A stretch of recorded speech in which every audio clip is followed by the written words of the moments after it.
Bonjour à tous. Aujourd'hui, on se retrouve pour un premier épisode d'une série de vidéos Terraria. Ça va se passer sur la graine Force of War C.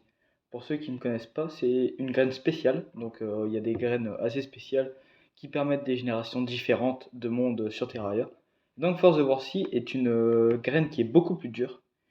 Alors, qu'est-ce qu'elle fait? Parfois, elle remplace l'eau par de la lave, à certains endroits, pas tout le temps. Elle remplace parfois quelques lapins par des lapins avec des dynamites. Au lieu de commencer avec le guide, on commence avec le démolisseur. Et la difficulté la plus basse, c'est expert. Donc on peut pas jouer en normal. Donc dans un premier temps, voilà la graine, hein. Je vous montre que c'est bien une graine spéciale. On le voit à l'arbre qui n'est pas comme tous les autres, hein. C'est-à-dire qu'il a une couleur différente, etc. Donc là, on commence. Vous voyez qu'on a le démolisseur.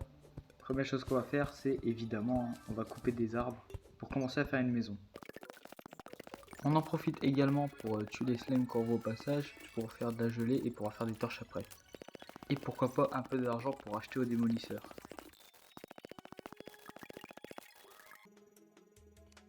Malheureusement, je me fais embêter par un ennemi que j'aurais pas trop voulu croiser dans ce mode, c'est Rosie. Donc c'est le petit slime rose là qui est très résistant, tout petit, donc ça c'est vraiment chiant. Surtout avec l'épée en cuivre que j'ai du mal à gérer sur téléphone. Donc là j'essaye au plus vite de créer un établi pour me faire une épée en bois qui sera déjà un peu plus pratique. Même si je vais galérer un peu. Le problème c'est que je me fais attaquer par des slimes de tous les côtés, ce qui est complètement chiant. Et vu que ça fait un peu mal en expert, je suis obligé de m'occuper d'avoir des gros slimes bleus là parce que sinon ils vont me casser les pieds. Sauf que le problème c'est que je me retrouve vite en galère de PV. En quelques coups je suis déjà fini quoi. Heureusement j'ai un peu de répit à chaque fois puisque vu que Rosie est petit, il s'envole donc ça me laisse un peu de répit vite fait qui ne m'enchaîne pas de coups quoi. J'ai l'impression que les taux de spawn sont un peu plus élevés parce qu'il y a beaucoup trop de slime qui spawn d'un coup et ça m'énerve.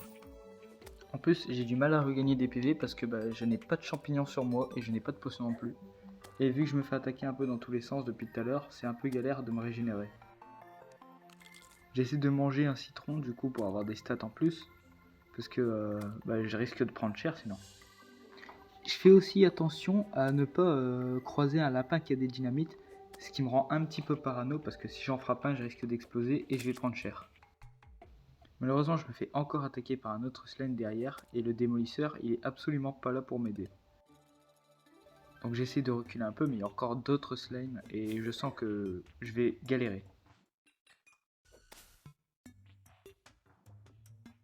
Malheureusement, je meurs comme un imbécile en fonçant dans le slime, alors que j'aurais pu faire attention et ne pas mourir quoi. Vu que j'étais pas trop loin du spawn, je décide de retourner vers lui parce que il donne pas mal d'or. Donc si ça peut me servir au début du jeu pour acheter des grenades et faire un peu plus de dégâts qu'avec les épées, ce serait plutôt pratique. À nouveau, il commence à m'attaquer et je prends déjà un premier coup et je me fais encore attaquer derrière. Ce qui est toujours aussi casse-pied puisque même si l'épée en bois est plus pratique que l'épée en cuivre, c'est pas pour autant qu'elle fait beaucoup plus de dégâts. Je m'occupe de tuer le slime bleu parce qu'il m'emmerde beaucoup. Et je fais de mon mieux pour aller à l'établi pour me créer une armure en bois complète pour avoir un peu plus de défense. Par là vous pouvez vous dire que créer les jambières était inutile puisqu'elle ne donne pas de défense. Mais en fait en assemblant la tenue de bois en couplet, on gagne plus 1 de défense. Donc au lieu d'avoir 2 ça me fait 3 de défense quoi. Donc c'est déjà ça de prix. Encore une fois je me retrouve en galère de PV. Donc je pense ne pas tenir contre le slime une deuxième fois. Et je n'ai toujours pas de com soigné, donc ça va être vraiment la galère. Je me sers alors du recul pour taper sans arrêt le slime avant qu'il puisse me sauter dessus. Malheureusement je me rate, donc ça devient plus très utile. Jusqu'au moment où je l'envoie sur le démolisseur qui envoie une grenade en pleine gueule. Et ça c'était kiffant ça. Donc je continue de l'enchaîner pour l'empêcher de voler. Sauf que c'est un peu compliqué. Et surtout que je fonce souvent dessus sans faire exprès. Mais ça, j'ai une excuse, c'est juste que sur le téléphone c'est pas très précis. Je sens qu'il n'a plus beaucoup de vie et qu'il faut pas que je laisse de répit parce que s'il me ressaute dessus et qu'il me touche, je suis fini. Donc je vais l'enchaîner dans les airs pour éviter qu'il retombe et qu'il puisse ressauter.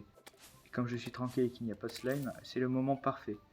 Donc comme je disais, on gagne beaucoup d'or et c'est très satisfaisant.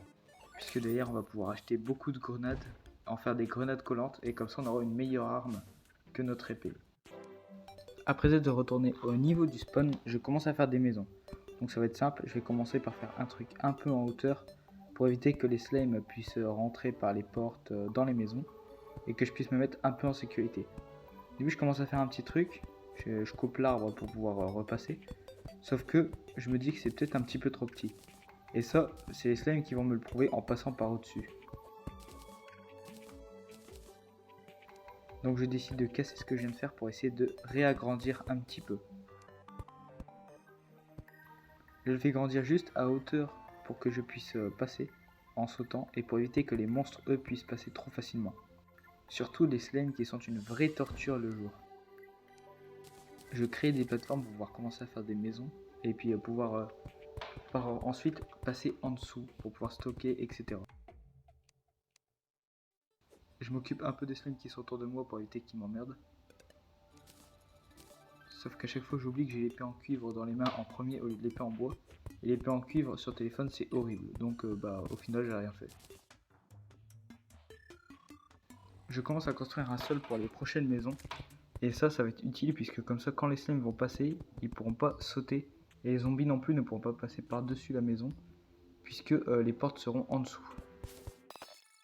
Donc là du coup je passe au logement, je m'occupe de tout ce qui est chaises, murs, lumière, table, etc.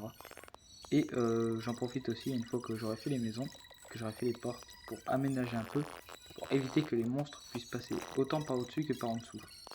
Comme ça me fera un petit endroit où me poser quand j'ai besoin de me poser, quand j'ai besoin de créer. En bas, là où il y a du vide, ça va servir à mettre des fours, des coffres, etc. Surtout une enclume. Et je serai un peu tranquille pour me reposer, comme ça les zombies ne pourront pas trop rentrer, à part si, comme le fait là, le démolisseur, il s'amuse à ouvrir la porte. Je me suis créé aussi quelques torches pour pouvoir m'avancer dans le noir en pouvant tuer les zombies, puisque sinon je vais rien voir du tout. En attendant d'avoir le marchand et de pouvoir lui acheter le casque de mineur. Ce qui est assez intéressant, c'est que je peux ouvrir un peu la porte pour que le démolisseur envoie des grenades aux zombies, ce qui m'aide un petit peu à récupérer du cuivre et espérer looter des menottes qui vont me donner un petit peu de stats en plus, ce qui est toujours ce qu'on peut toujours prendre au début du jeu. Donc je m'avance timidement avec les torches pour éviter d'aller trop loin et de me faire prendre des pourvus. Et j'en profite un peu pour récupérer quelques bois en même temps. Je tombe sur un des zombies au bras long qu'on trouve dans le mode expert, master, etc. Et j'essaie de me battre avec lui à coups d'épée. Sauf que le problème c'est que mon épée est un peu faible et ses coups à lui ils sont très puissants. Surtout qu'il a une grande portée à cause de son long bras. Je me décide enfin à aller chez le démolisseur pour lui acheter des grenades. Chose qui va être un peu plus pratique que mon épée, notamment pour pouvoir tirer à distance et faire beaucoup plus de dégâts que ce que je fais actuellement, et toucher plus d'ennemis. Ça me permettra aussi de tirer, plutôt de faire éclater les zombies à travers les murs, sans forcément détruire les constructions. Donc je teste une première fois, je regarde si ça marche très bien, et effectivement c'est parfait, ça leur fait pas mal de dégâts en plus, et ça les touche à travers les murs, donc c'est complètement efficace. Donc j'en profite pour massacrer plusieurs zombies, histoire de me faire un peu d'argent, et encore une fois espérer avoir des menottes ou même un bras de zombie qui fait un peu plus de dégâts qu'à mon arme actuelle.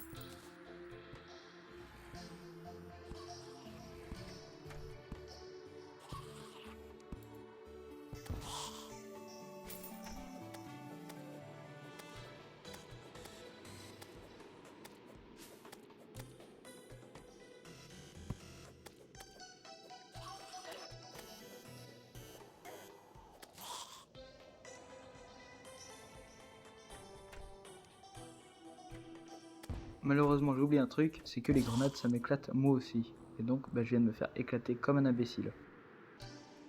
C'est déjà la deuxième fois que je meurs alors que le premier jour n'est même pas encore terminé. Cette survie s'annonce déjà difficile, j'imagine même pas pour les boss. Je m'occupe alors de tuer à nouveau des zombies, toujours pour le loot, dans l'espoir d'avoir quelque chose de meilleur que ce que j'ai, et de pouvoir améliorer toujours un peu plus mes stats. J'en profite pour fouiller un petit peu les alentours, et trouver une grotte qui serait assez plaisante à fouiller pour les cristaux de cœur et surtout les coffres qui pourront me donner du matos mieux que ce que j'ai déjà.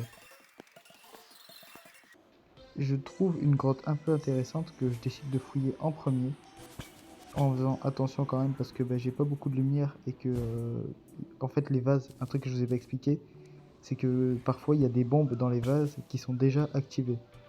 Et j'ai bien failli en exploser tout à l'heure puisque j'ai pas fait attention en fait, j'avais complètement oublié jusqu'au moment où je vois la mèche.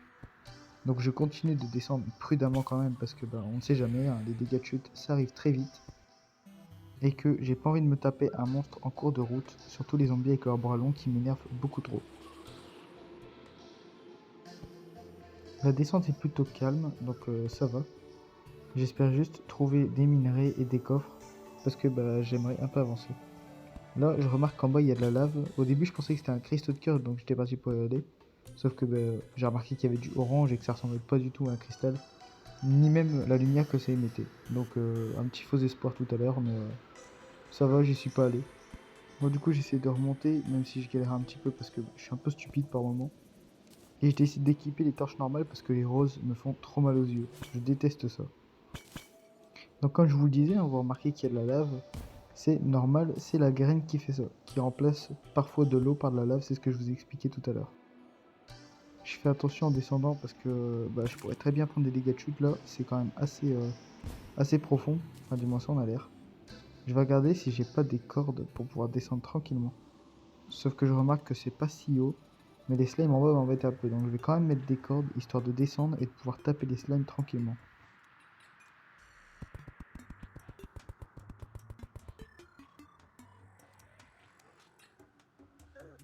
Quand je descends, je me fais déjà tabasser par les slimes, surtout que j'ai du mal à avoir de la lumière. Donc je fais de mon mieux pour remonter pendant que il s'attaque à moi. J'essaie de poser une torche mais c'est compliqué. J'y parviens enfin et mon but ça va être de remonter le plus vite possible sur la corde avant que je me fasse attaquer. Maintenant que je peux voir les slimes, je vais taper à coups de grenade pour pouvoir les tuer. Et heureusement ils meurent du premier coup. Donc maintenant que je suis tranquille, je continue ma descente en espérant trouver des coffres. Je trouve une potion de brillance qui va m'aider pour l'instant. Histoire de ne pas devoir mettre des torches toutes les 2 secondes. Donc je vais la boire tout de suite et en profiter pour descendre. Par contre ça a l'air un petit peu profond donc j'ose pas trop descendre. Je me fais attaquer par un slime violet. C'est bien parce que ça fait un peu monter le bestiaire. Je regarde si j'ai pas encore des cordes, sauf que vu que j'en ai plus du tout, ce que je vais faire c'est que je vais mettre des plateformes et je vais descendre en plateforme tout doucement. Donc je continue de créer des plateformes pour les mettre en dessous et descendre à chaque fois. Sur téléphone je vous avoue que c'est un peu compliqué, donc j'ai un petit peu galéré.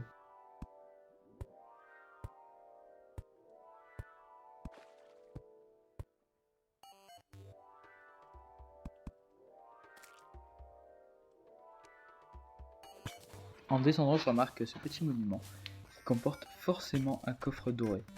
Et ça va être très utile. Je trouve un miroir qui va me permettre de retourner au spawn sans avoir besoin de potion de rappel. Et je trouve aussi des minerais de plomb qui vont pouvoir m'aider à faire une enclume. Je récupère le coffre pour pouvoir stocker mes pièces dedans, comme ça m'évite de perdre tout mon argent quand je meurs. Une fois que je me suis débarrassé des slimes, je continue de descendre pour explorer un peu, en espérant trouver toujours des coffres. Et le problème c'est que y a de la lave, donc c'est un peu casse-pied, je fais attention. Même si ça a pas l'air dangereux pour le moment. Je récupère les bombes qui vont me servir, comme ça si on croise du minerai de carminate, on n'aura pas besoin de la pioche, on aura juste à les faire exploser pour récupérer de quoi faire du lingot et du bon stuff. Le problème c'est que là il y a peut-être un petit peu trop de slime qui s'affolent et ça m'embête beaucoup trop. Je remarque qu'il y a un coffre doré, sauf que je ne suis pas dupe, je sais qu'il y a des pièges, surtout des TNT. Donc c'est les premières choses que je vais enlever dès que je descends. Malheureusement, il y a des pièges que je remarque un peu moins. Donc je commence d'abord par enlever les dynamites, les trucs les plus flagrants pour moi, jusqu'au moment où j'ouvre le coffre serein et je me fais exploser la tronche, en plus des pics et de la boule qui me tombe sur le crâne. Évidemment, j'ai pas survécu, je viens de me faire piéger comme un imbécile. Et c'est déjà la 3e mort qu'on comptabilise dans cette survie, en à peine une journée de jeu. Une fois que j'ai réapparu, je retourne en toute hâte dans la grotte pour pouvoir trouver un nouveau coffre. Parce que maintenant que les explosifs se sont activés, je me dis que c'est enfin en sécurité et que je peux enfin ouvrir le coffre. Malheureusement, je me fais énormément embêter et j'oublie en plus les pièges à fléchettes qui me tabassent à chaque fois que j'ouvre le coffre. En plus de ça, je me fais attaquer par plusieurs slimes, dont un rouge et un slime de glace. Je m'en débarrasse assez facilement, sauf que je me fais toujours embêter derrière par le vert. Donc je vais essayer, c'est de attendre que le vert passe avant d'ouvrir le coffre. Sauf que, comme je vous l'ai dit, j'ai oublié les pièges à fléchettes. C'est-à-dire qu'au moment où j'ouvre le coffre, je peux comptabiliser ma 4e mort. Je viens d'enchaîner 2 morts en même pas 5 minutes. De nouveau réapparu, je recommence à me diriger vers la grotte pour à nouveau m'occuper du coffre. Et cette fois, j'oublierai pas les pièges à fléchettes qu'il faudra que je retire avant d'ouvrir le coffre, sinon je vais prendre cher à nouveau. J'arrive enfin tranquille et je trouve une arme incroyable qui est la massue. La massue, je vais pouvoir avec 99 torches en faire une massue enflammée. Et c'est une arme qui va faire beaucoup de dégâts contrairement à mon épée. Donc pour vous dire, mon épée en bois c'est 7 de dégâts, tandis que la massue c'est 18. Regardez un peu la différence de dégâts entre l'épée que j'avais tout à l'heure et la massue maintenant. Donc ce que je vais faire, c'est que je vais tout de suite créer des torches. Une fois que j'aurai creusé un petit peu de pierre pour faire un four après, je vais créer des torches pour pouvoir les fusionner avec ma massue et en faire une massue enflammée qui va faire un petit peu de lumière quand je vais taper avec et qui va enflammer les ennemis. Malheureusement, par manque d'inattention, je comptabilise la 5e mort de cet épisode.